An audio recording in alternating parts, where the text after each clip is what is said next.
2 Maccabees chapter 1. A letter to the Jews in Egypt. The Jews in Jerusalem and those in the land of Judea, to their Jewish kindred in Egypt, greetings and true peace. May God do good to you, and may he remember his covenant with Abraham and Isaac and Jacob, his faithful servants. May he give you all a heart to worship him and to do his will with a strong heart and a willing spirit. May he open your heart to his law and his commandments, and may he bring peace. May he hear your prayers and be reconciled to you, and may he not forsake you in the time of evil. We are now praying for you here. In the reign of Demetrius, in the 169th year, we Jews wrote to you, in the critical distress that came upon us in those years after Jason and his company revolted from the Holy Land and the kingdom, and burned the gate and shed innocent blood. We prayed to the Lord and were heard, and we offered sacrifice and grain offering, and we lit the lamps and set out the loaves. And now see that you keep the festival of booths in the month of Kislev, in the 188th year. A letter to Aristobulus. The people of Jerusalem and of Judea, and the Senate, and Judas. To Aristobulus, who is of the family of the anointed priests, teacher of King Ptolemy, and to the Jews in Egypt, greetings and good health. Having been saved by God out of grave dangers, we thank him greatly for taking our side against the king, for he drove out those who fought against the holy city. When the leader reached Persia with a force that seemed irresistible, they were cut to pieces in the temple of Nanea by a deception employed by the priests of the goddess Nanea. On the pretext of intending to marry her, Antiochus came to the place together with his friends, to secure most of its treasures as a dowry. When the priests of the temple of Nanea had set out the treasures, and Antiochus had come with a few men inside the wall of the sacred precinct, they closed the temple as soon as he entered it. Opening a secret door in the ceiling, they threw stones and struck down the leader and his men.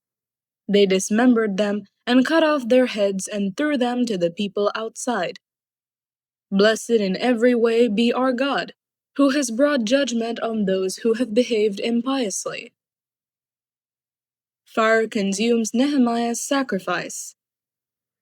Since on the 25th day of Kislev we shall celebrate the purification of the temple, we thought it necessary to notify you, in order that you also may celebrate the festival of booths and the festival of the fire given, when Nehemiah, who built the temple and the altar, offered sacrifices.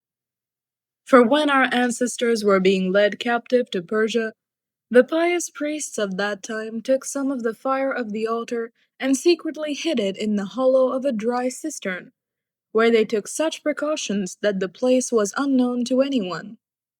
But after many years had passed, when it pleased God, Nehemiah, having been commissioned by the king of Persia, sent the descendants of the priests who had hidden the fire to get it. And when they reported to us that they had not found fire, but only a thick liquid, he ordered them to dip it out and bring it. When the materials for the sacrifices were presented, Nehemiah ordered the priests to sprinkle the liquid on the wood and on the things laid upon it. When this had been done, and some time had passed, and when the sun, which had been clouded over, shone out, a great fire blazed up, so that all marveled.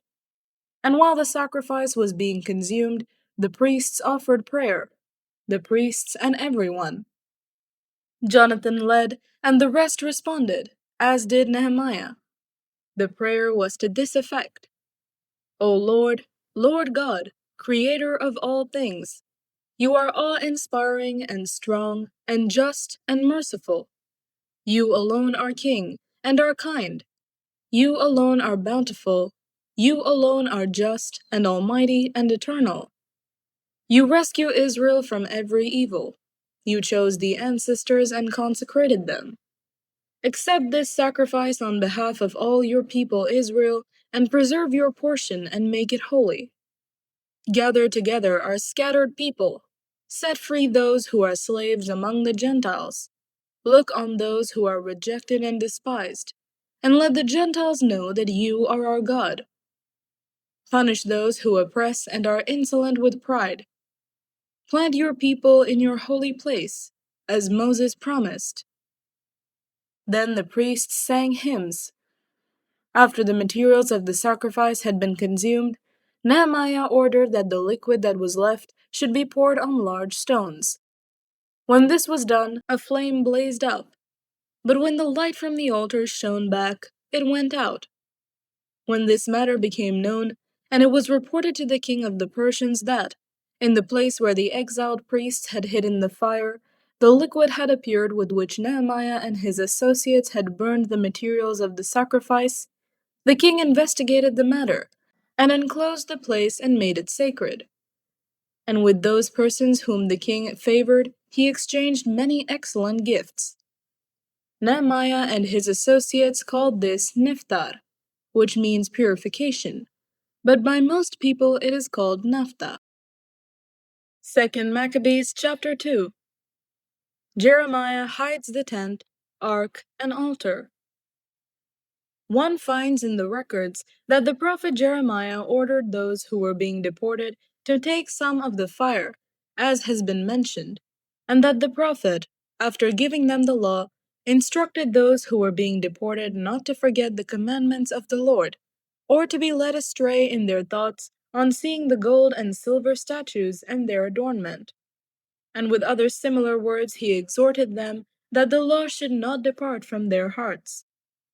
It was also in the same document that the prophet, having received an oracle, ordered that the tent and the ark should follow with him, and that he went out to the mountain where Moses had gone up, and had seen the inheritance of God. Jeremiah came and found a cave dwelling, and he brought there the tent and the ark and the altar of incense. Then he sealed up the entrance. Some of those who followed him came up intending to mark the way, but could not find it. When Jeremiah learned of it, he rebuked them and declared, "This place shall remain unknown until God gathers his people together again and shows his mercy.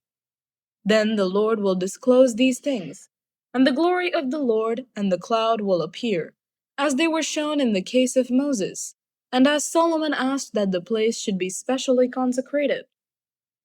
It was also made clear that being possessed of wisdom, Solomon offered sacrifice for the dedication and completion of the temple.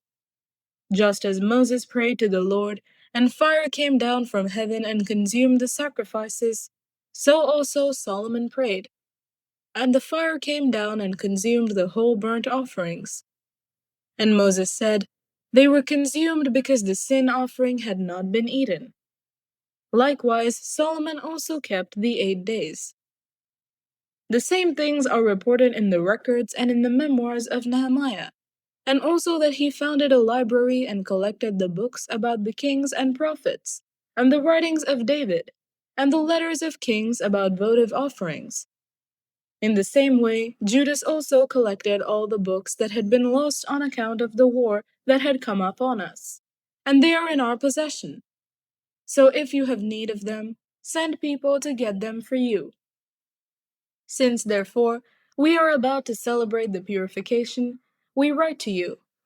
Will you therefore please keep the days? It is God who has saved all his people, and has returned the inheritance to all, and the kingship and the priesthood and the consecration, as he promised through the law. We have hope in God that he will soon have mercy on us, and will gather us from everywhere under heaven into his holy place, for he has rescued us from great evils and has purified the place. The Compiler's Preface.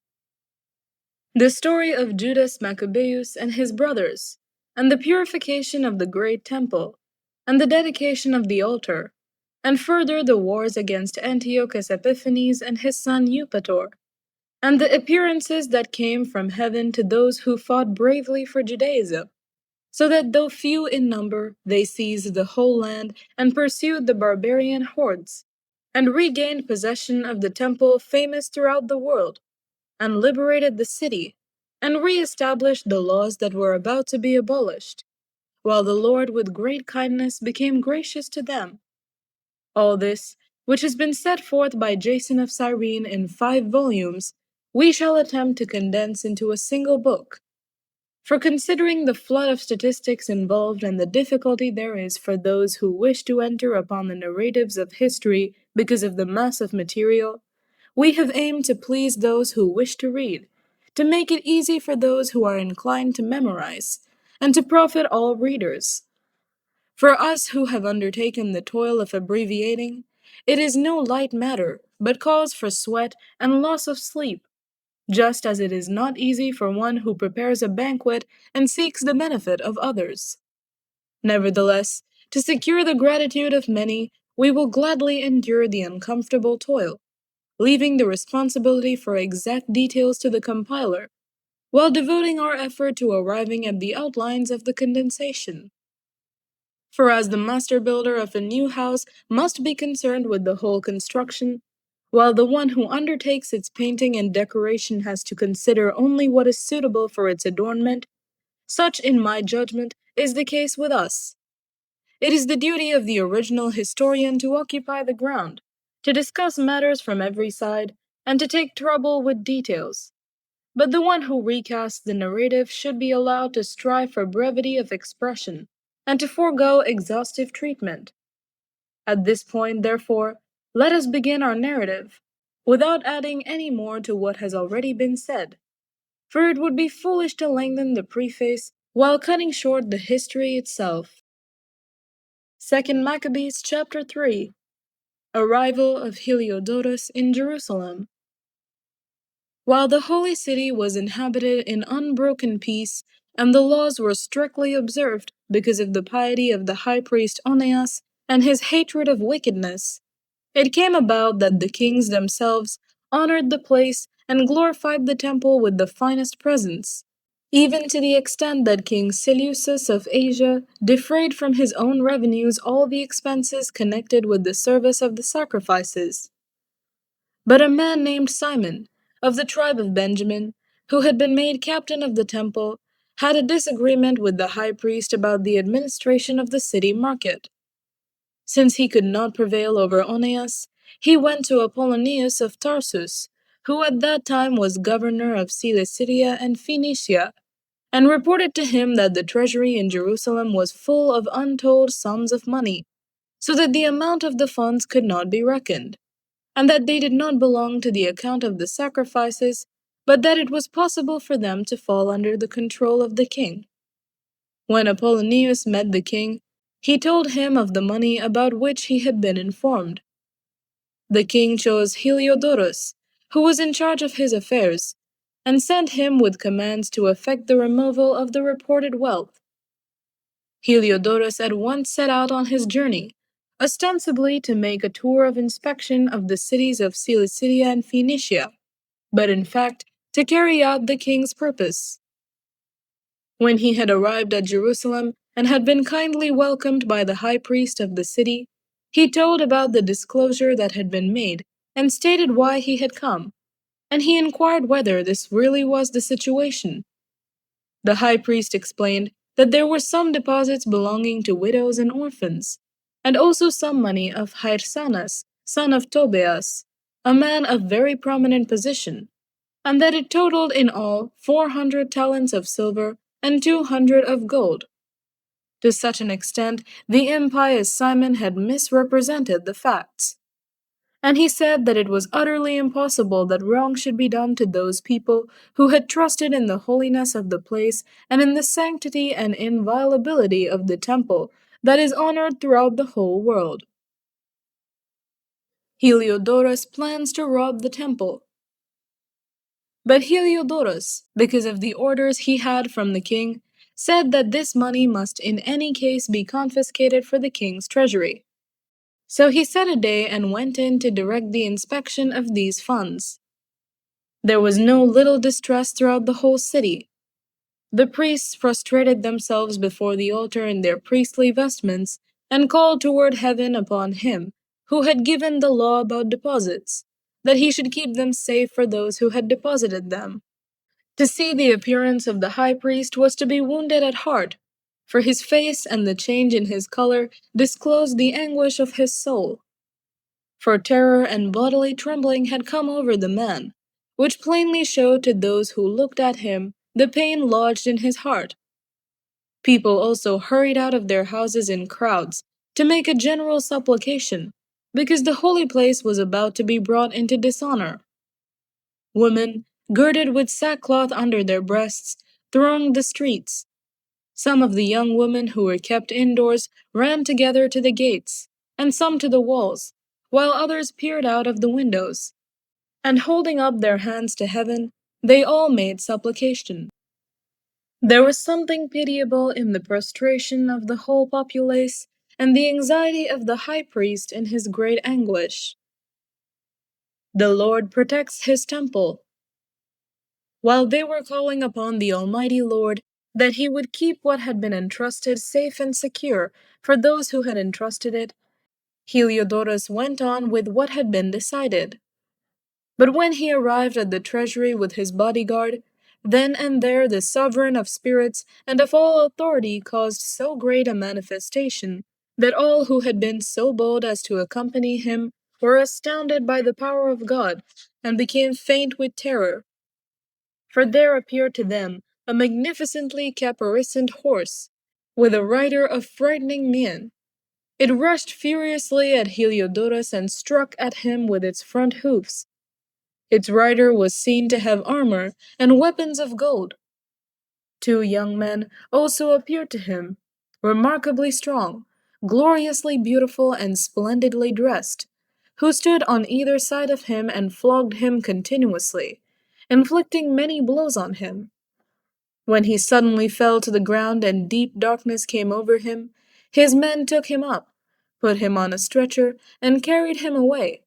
This man who had just entered the aforesaid treasury with a great retinue and all his bodyguard, but was now unable to help himself. They recognized clearly the sovereign power of God. Onias prays for Heliodorus. While he lay prostrate, speechless because of the divine intervention, and deprived of any hope of recovery, they praised the Lord who had acted marvelously for his own place.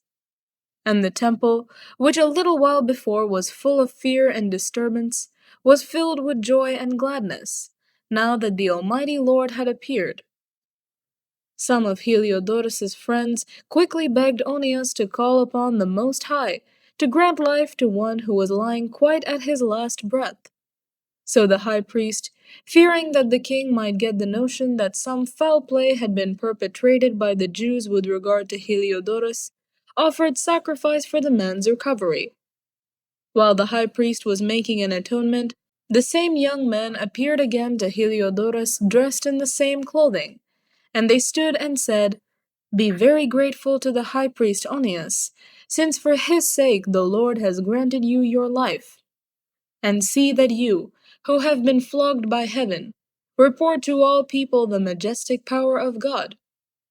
Having said this, they vanished. The conversion of Heliodorus. Then Heliodorus offered sacrifice to the Lord and made very great vows to the Savior of his life. And having bidden Onias farewell, he marched off with his forces to the king. He bore testimony to all concerning the deeds of the supreme God, which he had seen with his own eyes. When the king asked Heliodorus what sort of person would be suitable to send on another mission to Jerusalem, he replied, "If you have any enemy or plotter against your government, send him there, for you will get him back thoroughly flogged, if he survives at all, for there is certainly some power of God about the place. For he who has his dwelling in heaven watches over that place himself and brings it aid, and he strikes and destroys those who come to do it injury." This was the outcome of the episode of Heliodorus and the protection of the treasury. 2 Maccabees chapter 4. Simon accuses Onias. The previously mentioned Simon, who had informed about the money against his own country, slandered Onias, saying that it was he who had incited Heliodorus and had been the real cause of the misfortune. He dared to designate as a plotter against the government the man who was the benefactor of the city, the protector of his compatriots, and a zealot for the laws. When his hatred progressed to such a degree that even murders were committed by one of Simon's approved agents, Onias recognized that the rivalry was serious and that Apollonius, son of Menestheus, and governor of Cilicia and Phoenicia, was intensifying the malice of Simon. So he appealed to the king, not accusing his compatriots, but having in view the welfare, both public and private, of all the people. For he saw that without the king's attention, public affairs could not again reach a peaceful settlement, and that Simon would not stop his folly. Jason's reforms. When Seleucus died and Antiochus, who was called Epiphanes, succeeded to the kingdom, Jason, the brother of Onias, obtained the high priesthood by corruption, promising the king at an interview 360 talents of silver, and from another source of revenue 80 talents. In addition to this, he promised to pay 150 more if permission were given to establish by his authority a gymnasium and a body of youth for it, and to enroll the people of Jerusalem as citizens of Antioch. When the king assented and Jason came to office, he at once shifted his compatriots over to the Greek way of life. He set aside the existing royal concessions to the Jews, secured through John, the father of Eupolemus, who went on the mission to establish friendship and alliance with the Romans. And he destroyed the lawful ways of living and introduced new customs contrary to the law. He took delight in establishing a gymnasium right under the citadel, and he induced the noblest of the young men to wear the Greek hat. There was such an extreme of Hellenization and increase in the adoption of foreign ways because of the surpassing wickedness of Jason, who was ungodly and no true high priest, that the priests were no longer intent upon their service at the altar. Despising the sanctuary and neglecting the sacrifices, they hurried to take part in the unlawful proceedings in the wrestling area after the signal for the discus throwing, disdaining the honors prized by their ancestors and putting the highest value upon Greek forms of prestige. For this reason, heavy disaster overtook them, and those whose ways of living they admired and wished to imitate completely became their enemies and punished them. It is no light thing to show irreverence to the divine laws, a fact that later events will make clear. Jason introduces Greek customs.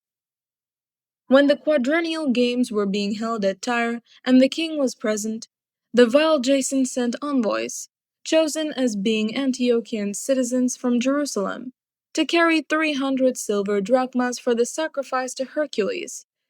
Those who carried the money, however, thought best not to use it for sacrifice, because that was inappropriate, but to spend it for another purpose.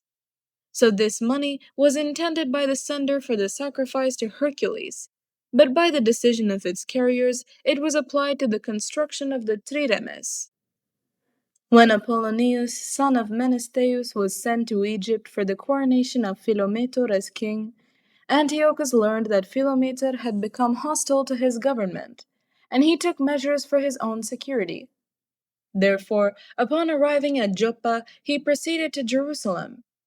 He was welcomed magnificently by Jason and the city, and ushered in with a blaze of torches and with shouts.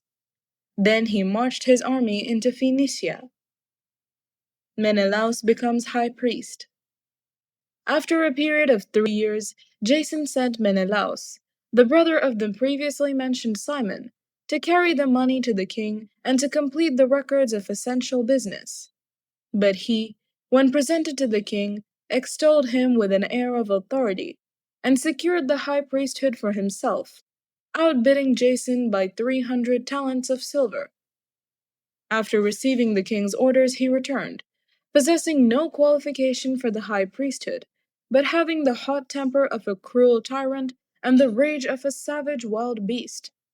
So Jason, who after supplanting his own brother was supplanted by another man, was driven as a fugitive into the land of Ammon. Though Menelaus continued to hold the office, he did not pay regularly any of the money promised to the king. When Sostratus, the captain of the citadel, kept requesting payment, for the collection of the revenue was his responsibility, the two of them were summoned by the king on account of this issue. Menelaus left his own brother Lysimachus as deputy in the high priesthood, while Sostratus left Crates, the commander of the Cyprian troops. The murder of Oneas. While such was the state of affairs, it happened that the people of Tarsus and of Malus revolted because their cities had been given as a present to Antiochus, the king's concubine. So the king went hurriedly to settle this trouble, leaving Andronicus, a man of high rank, to act as his deputy. But Menelaus, thinking he had obtained a suitable opportunity, stole some of the gold vessels of the temple and gave them to Andronicus. Other vessels, as it happened, he had sold to Tyre and the neighboring cities. When Oneas became fully aware of these acts, he publicly exposed them, having first withdrawn to a place of sanctuary at Daphne, near Antioch. Therefore Menelaus, taking Andronicus' side, urged him to kill Oneas. Andronicus came to Oneas, and resorting to treachery, offered him sworn pledges, and gave him his right hand. He persuaded him, though still suspicious, to come out from the place of sanctuary. Then, with no regard for justice, he immediately put him out of the way. Andronicus is punished. For this reason, not only Jews, but many also of other nations, were grieved and displeased at the unjust murder of the man. When the king returned from the region of Cilicia, the Jews in the city appealed to him with regard to the unreasonable murder of Oneas, and the Greeks shared their hatred of the crime. Therefore, Antiochus was grieved at heart and filled with pity, and wept because of the moderation and good conduct of the deceased.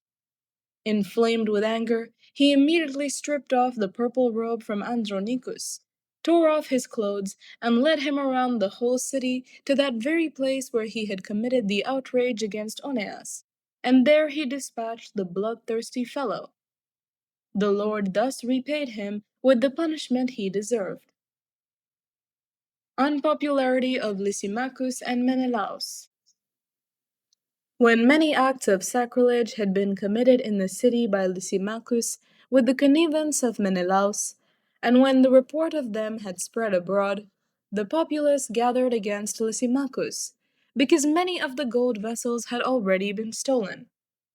Since the crowds were becoming aroused and filled with anger, Lysimachus armed about 3,000 men and launched an unjust attack, under the leadership of a certain Oranus, a man advanced in years and no less advanced in folly.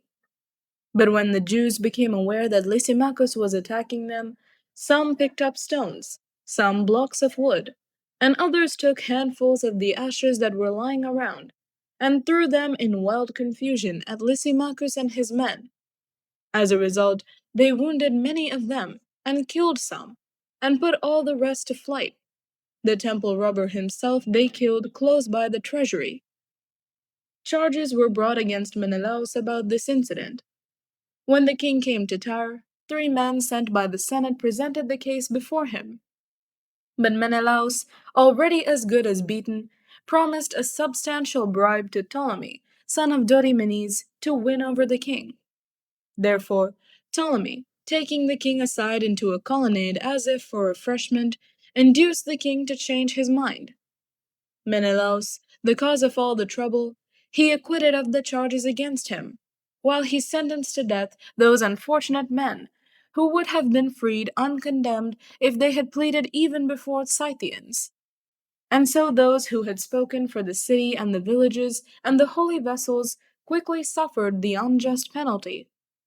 Therefore, even the Tyrrhenians, showing their hatred of the crime, provided magnificently for their funeral. But Menelaus, because of the greed of those in power, remained in office, growing in wickedness, having become the chief plotter against his compatriots. 2 Maccabees chapter 5. Jason tries to regain control. About this time, Antiochus made his second invasion of Egypt. And it happened that, for almost 40 days, there appeared all over the city golden clad cavalry charging through the air, in companies fully armed with lances and drawn swords, troops of cavalry drawn up, attacks and counterattacks made on this side and on that, brandishing of shields, massing of spears, hurling of missiles, the flash of golden trappings, and armor of all kinds.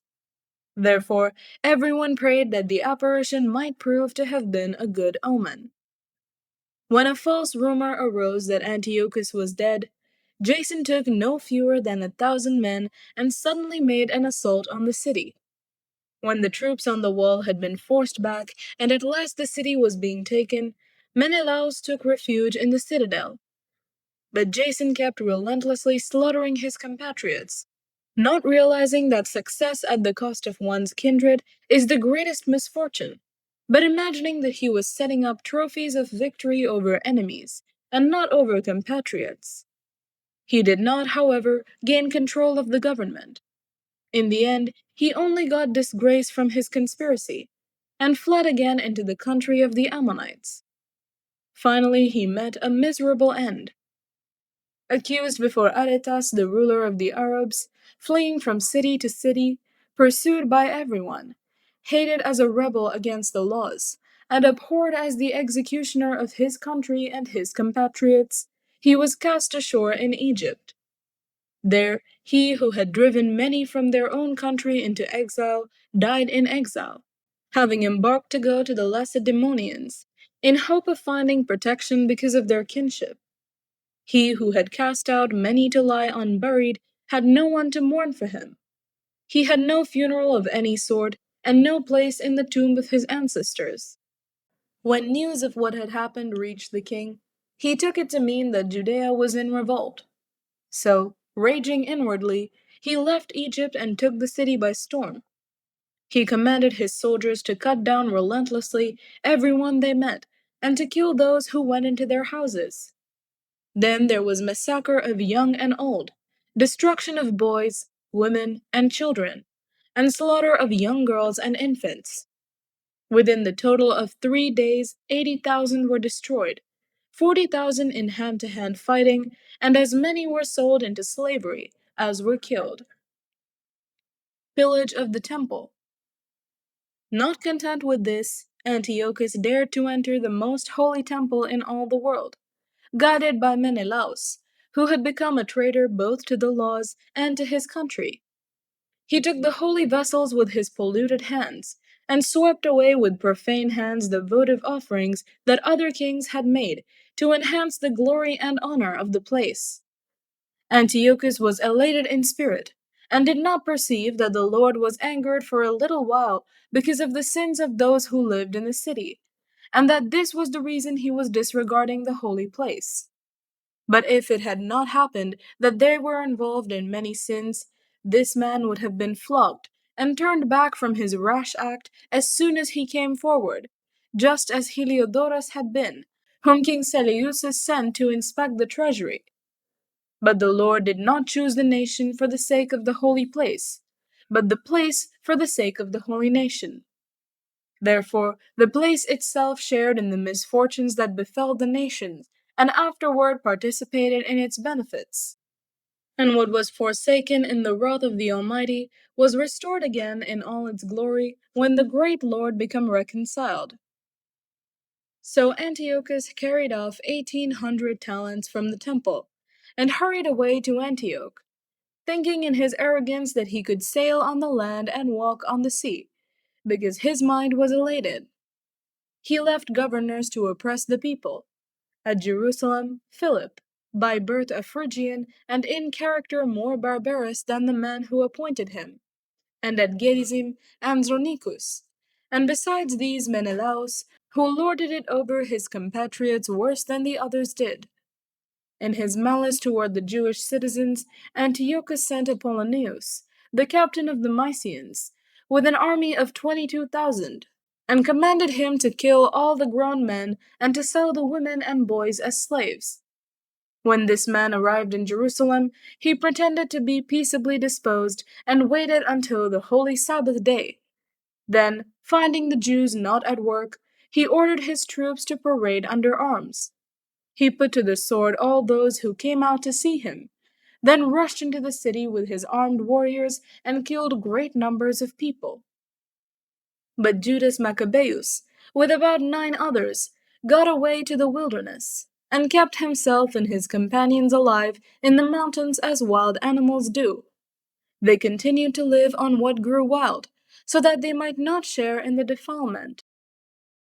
2 Maccabees chapter 6. The suppression of Judaism. Not long after this, the king sent an Athenian senator to compel the Jews to forsake the laws of their ancestors and no longer to live by the laws of God.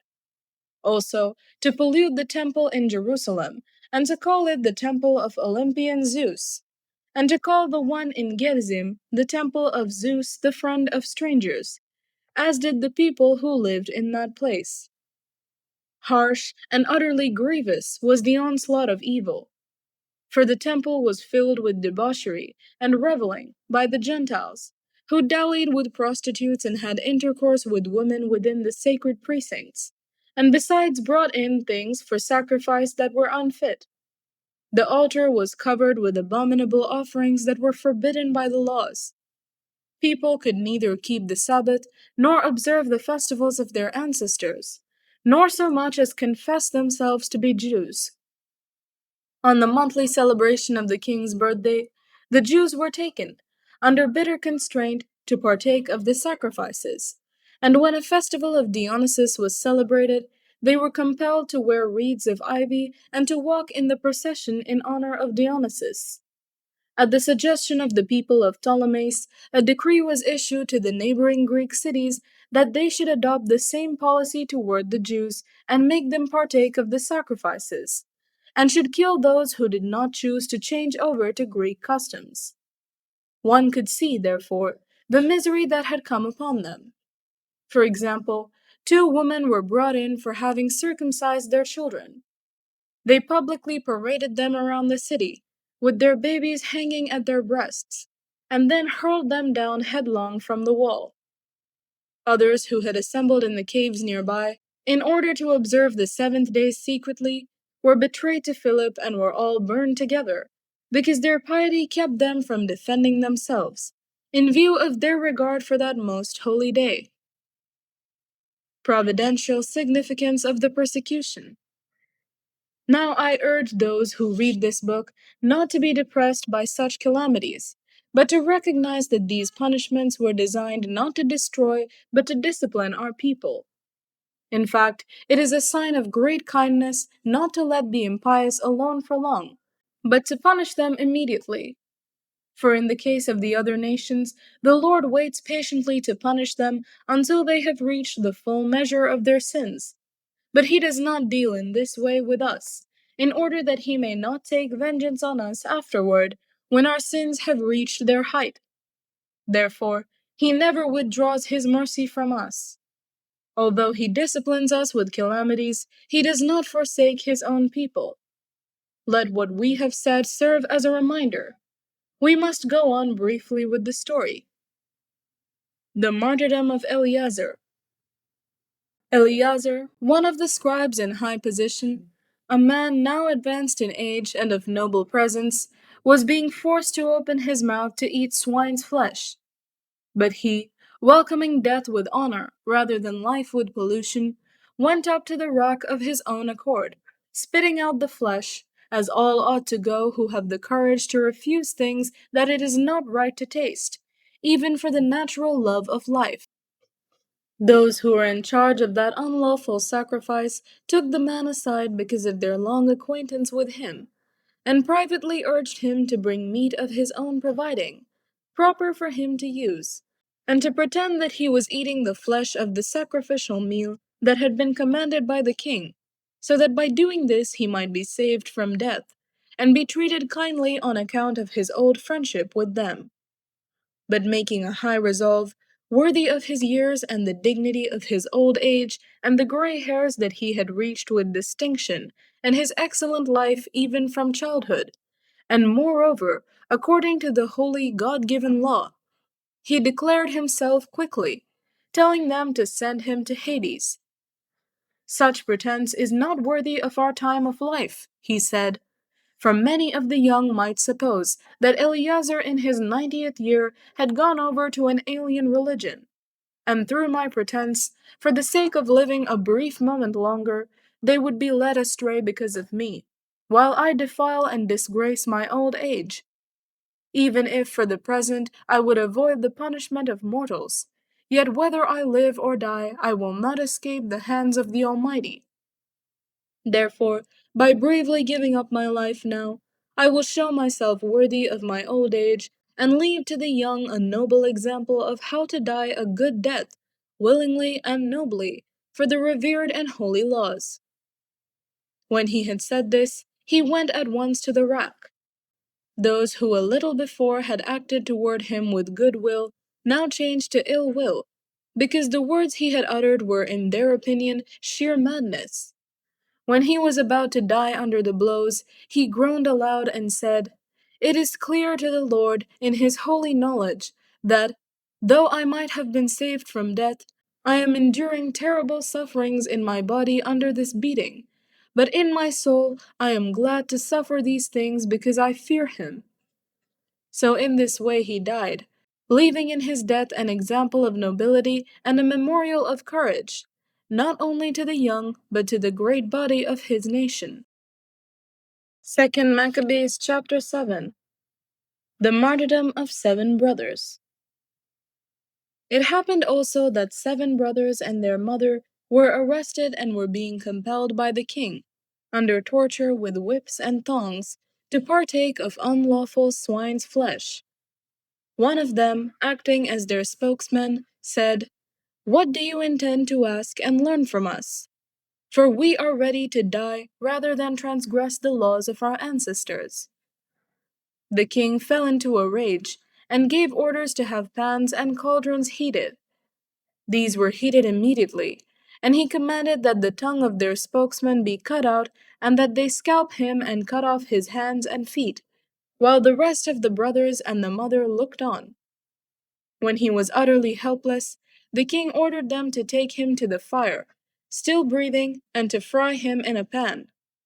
The smoke from the pan spread widely, but the brothers and their mother encouraged one another to die nobly, saying, "The Lord God is watching over us, and in truth has compassion on us," as Moses declared in his song that bore witness against the people to their faces, when he said, "And he will have compassion on his servants."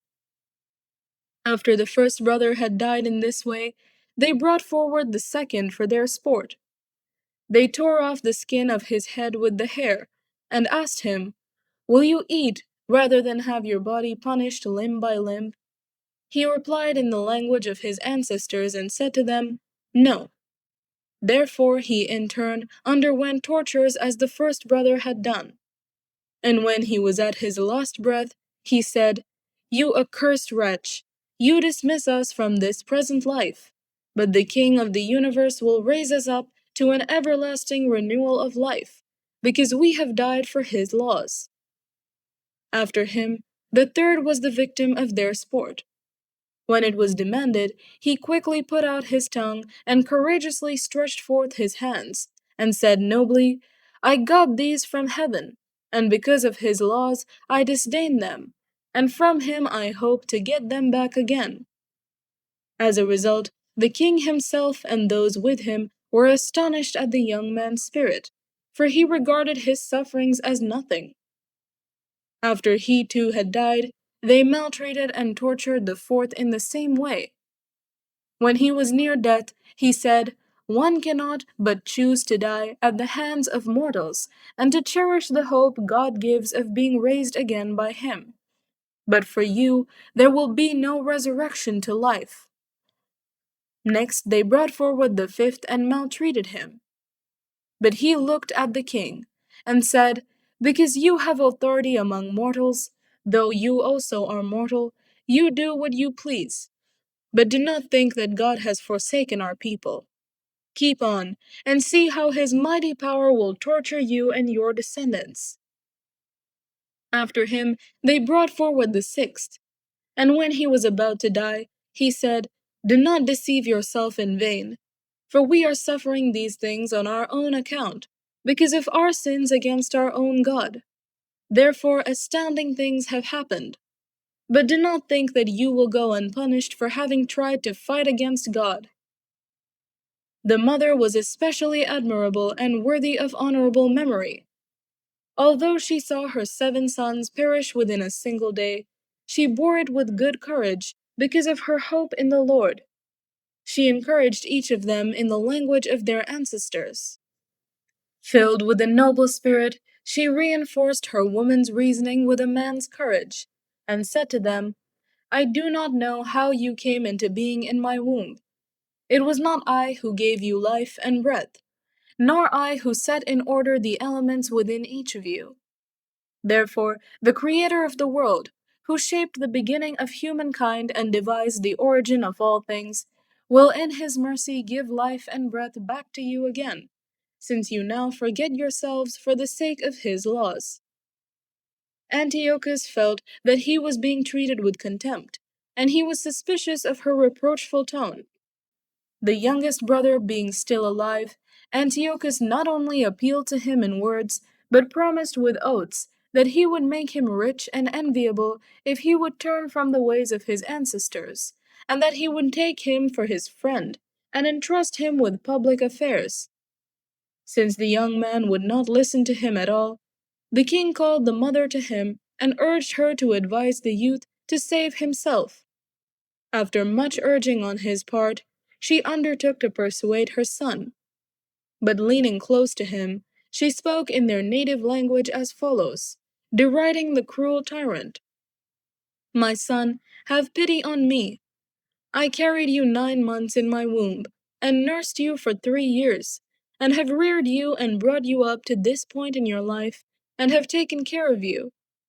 I beg you, my child, to look at the heaven and the earth and see everything that is in them, and recognize that God did not make them out of things that existed.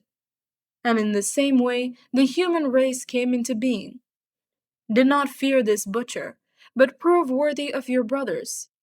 Accept death, so that in God's mercy I may get you back again along with your brothers." While she was still speaking, the young man said, "What are you waiting for? I will not obey the king's command, but I obey the command of the law that was given to our ancestors through Moses.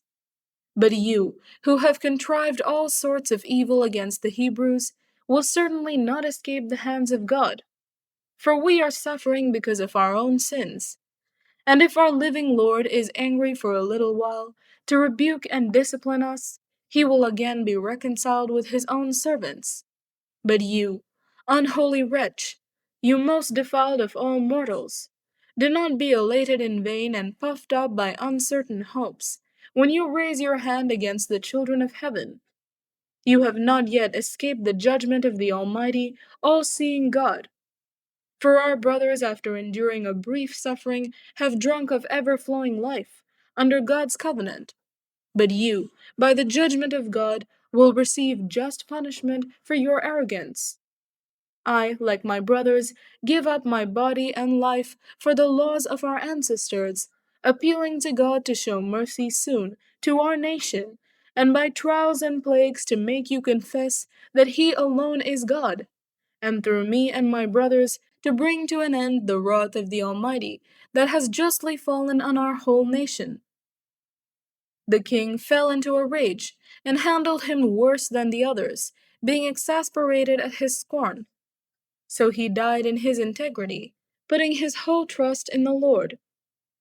Last of all, the mother died, after her sons. Let this be enough, then, about the eating of sacrifices and the extreme tortures.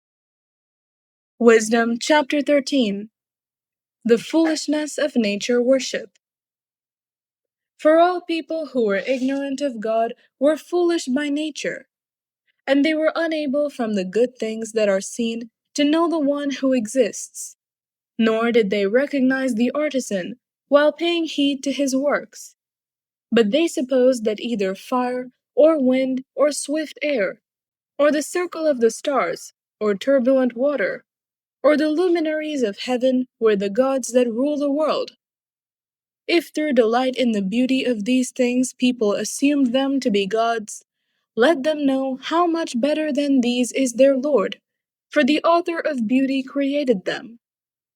And if people were amazed at their power and working, let them perceive from them how much more powerful is the one who formed them.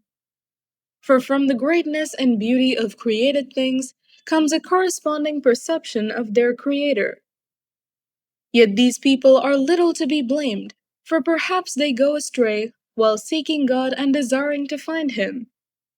For while they live among His works, they keep searching, and they trust in what they see, because the things that are seen are beautiful. Yet again, not even they are to be excused. For if they had the power to know so much that they could investigate the world, how did they fail to find sooner the Lord of these things? The foolishness of idolatry. But miserable, with their hopes set on dead things, are those who give the name gods to the works of human hands, gold and silver fashioned with skill, and likenesses of animals, or a useless stone, the work of an ancient hand. A skilled woodcutter may saw down a tree easy to handle and skillfully strip off all its bark, and then with pleasing workmanship make a useful vessel that serves life's needs, and burn the cast-off pieces of his work to prepare his food and eat his fill. But a cast-off piece from among them, useful for nothing, a stick crooked and full of knots, he takes and carves with care in his leisure, and shapes it with skill gained in idleness. He forms it in the likeness of a human being, or makes it like some worthless animal, giving it a coat of red paint and coloring its surface red, and covering every blemish in it with paint. Then he makes a suitable niche for it, and sets it in the wall, and fastens it there with iron. He takes thought for it, so that it may not fall, because he knows that it cannot help itself, for it is only an image and has need of help. When he prays about possessions and his marriage and children, he is not ashamed to address a lifeless thing. He appeals to a thing that is weak. For life, he prays to a thing that is dead. For aid, he entreats a thing that is utterly inexperienced. For a prosperous journey, a thing that cannot take a step. For money-making and work and success with his hands, he asks strength of a thing whose hands have no strength. Wisdom, chapter 14. Folly of the navigator praying to an idol.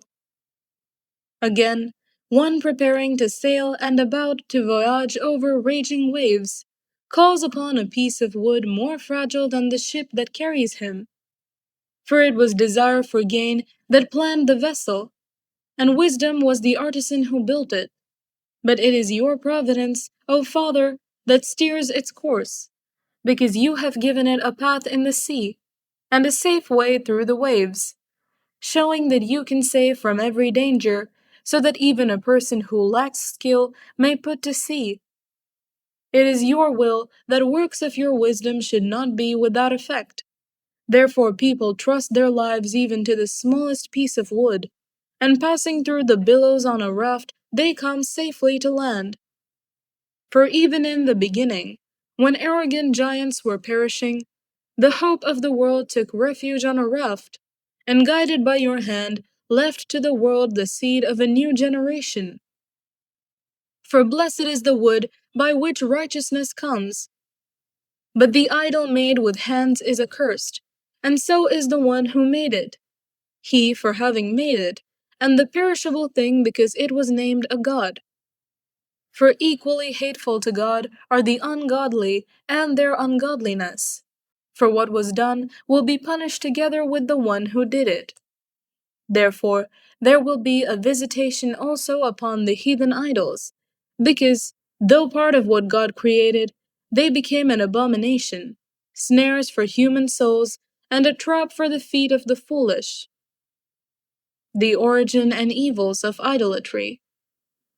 For the idea of making idols was the beginning of fornication, and the invention of them was the corruption of life. For they did not exist from the beginning, nor will they last forever. For through human vanity they entered the world, and therefore their speedy end has been planned. For a father, consumed with grief at an untimely bereavement, made an image of his child, who had been suddenly taken from him. He now honored as a god what was once a dead human being, and handed on to his dependents secret rites and initiations. Then the ungodly custom, grown strong with time, was kept as a law, and at the command of monarchs, carved images were worshipped. When people could not honor monarchs in their presence, since they lived at a distance, they imagined their appearance far away, and made a visible image of the king whom they honored, so that by their zeal they might flatter the absent one as though present. Then the ambition of the artisan impelled even those who did not know the king to intensify their worship. For he, perhaps wishing to please his ruler, skillfully forced the likeness to take more beautiful form, and the multitude, attracted by the charm of his work, now regarded as an object of worship the one whom shortly before they had honored as a human being.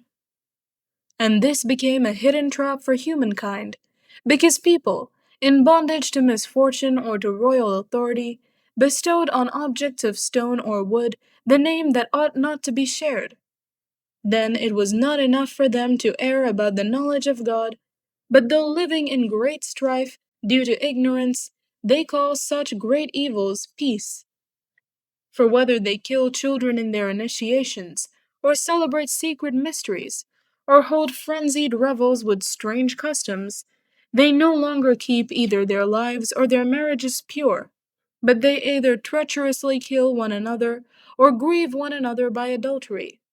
And all is a raging riot of blood and murder, theft and deceit, corruption, faithlessness, tumult, perjury, confusion over what is good, forgetfulness of favors, defiling of souls, sexual perversion, disorder in marriages, adultery and debauchery. For the worship of idols not to be named is the beginning and cause and end of every evil. For their worshippers either rave in exultation, or prophesy lies, or live unrighteously, or readily commit perjury. For because they trust in lifeless idols, they swear wicked oaths and expect to suffer no harm.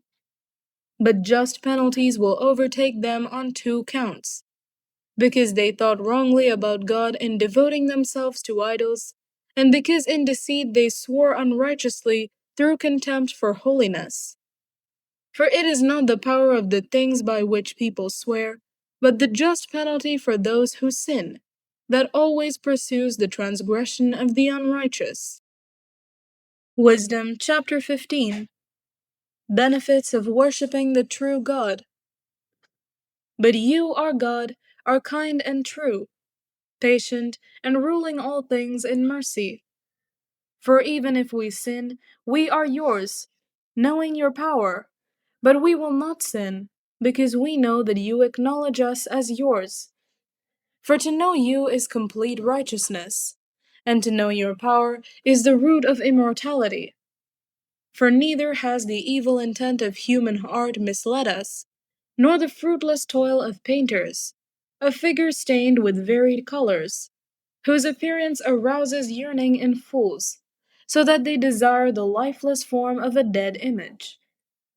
Lovers of evil things and fit for such objects of hope are those who either make or desire or worship them. The foolishness of worshipping clay idols. A potter kneads the soft earth and laboriously molds each vessel for our service, fashioning out of the same clay both the vessels that serve clean uses and those for contrary uses, making all alike. But which shall be the use of each of them, the worker in clay decides. With misspent toil, these workers form a futile god from the same clay. These mortals, who were made of earth a short time before, and after a little while go to the earth from which all mortals are taken, when the time comes to return the souls that were borrowed. But the workers are not concerned that mortals are destined to die, or that their life is brief, but they compete with workers in gold and silver, and imitate workers in copper, and they count it a glorious thing to mold counterfeit gods.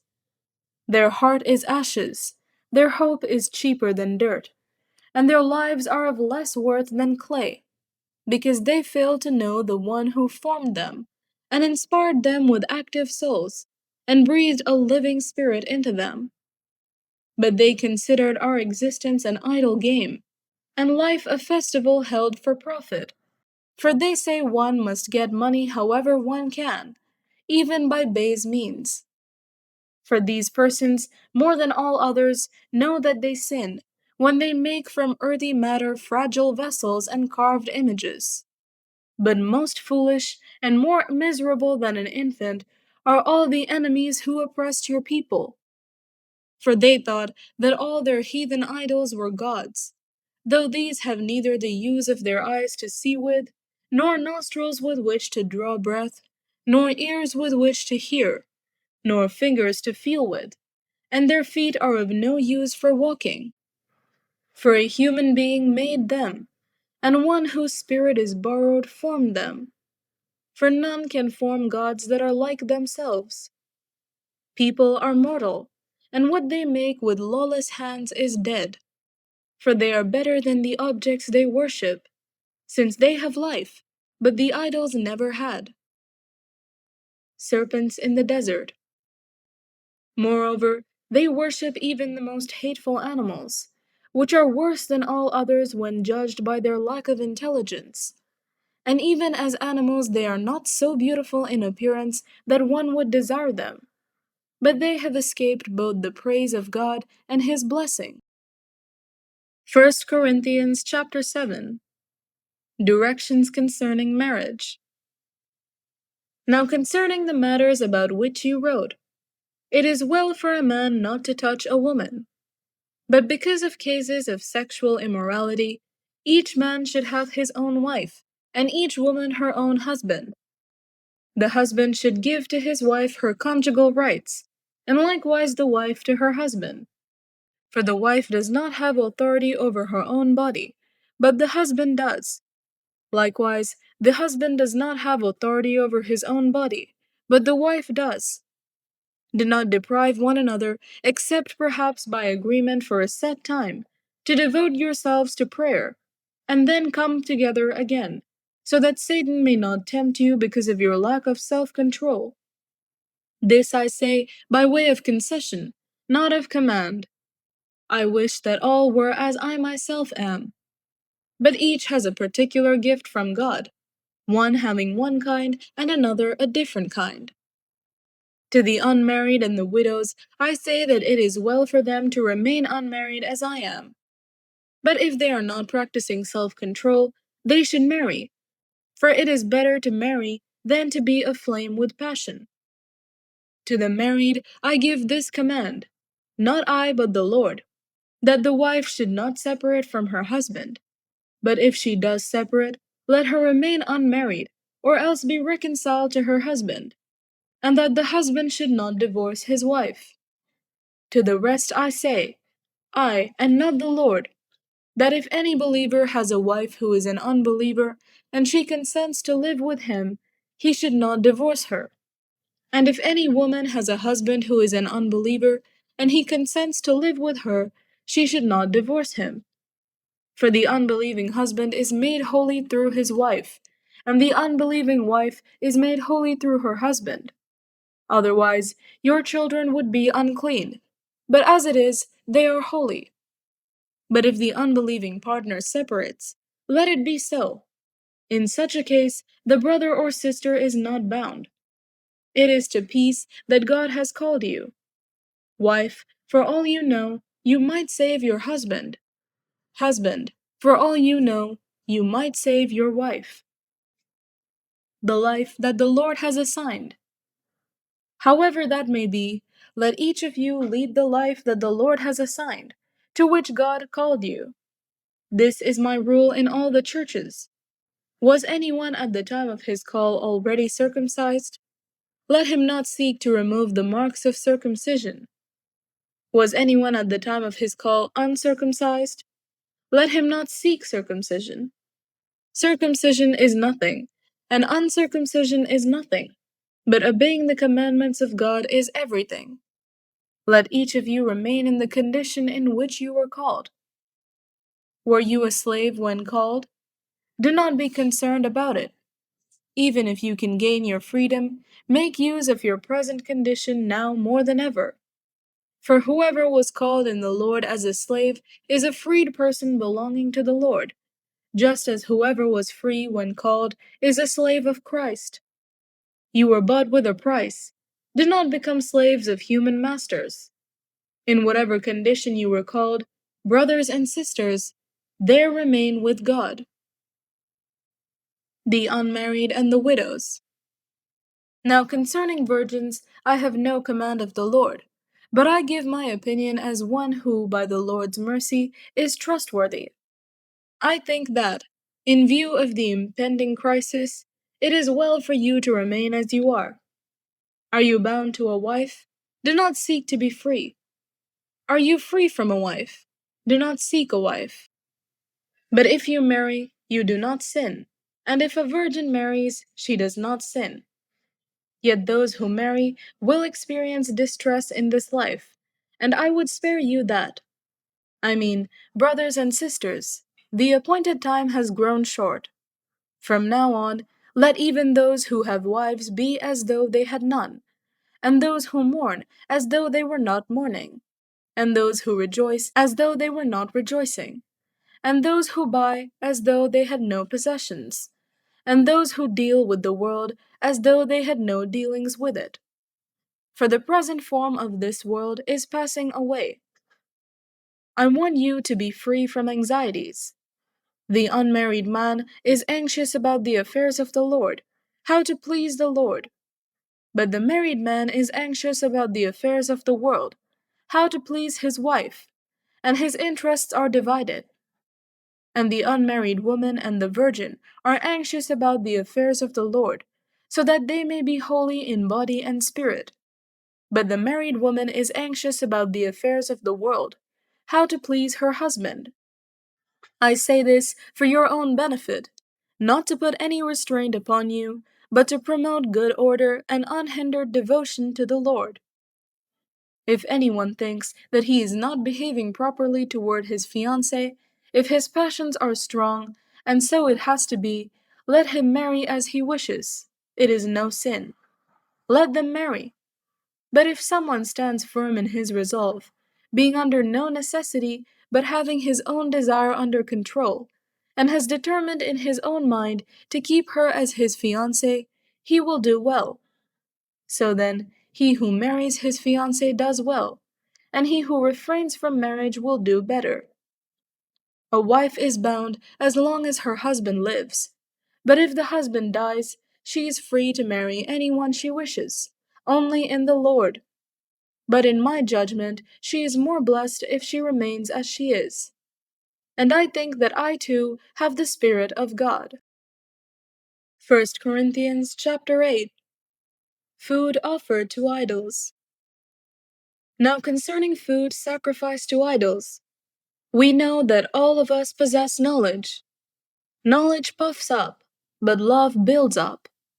Anyone who claims to know something does not yet have the necessary knowledge, but anyone who loves God is known by him. Hence, as to the eating of food offered to idols, we know that no idol in the world really exists, and that there is no God but one.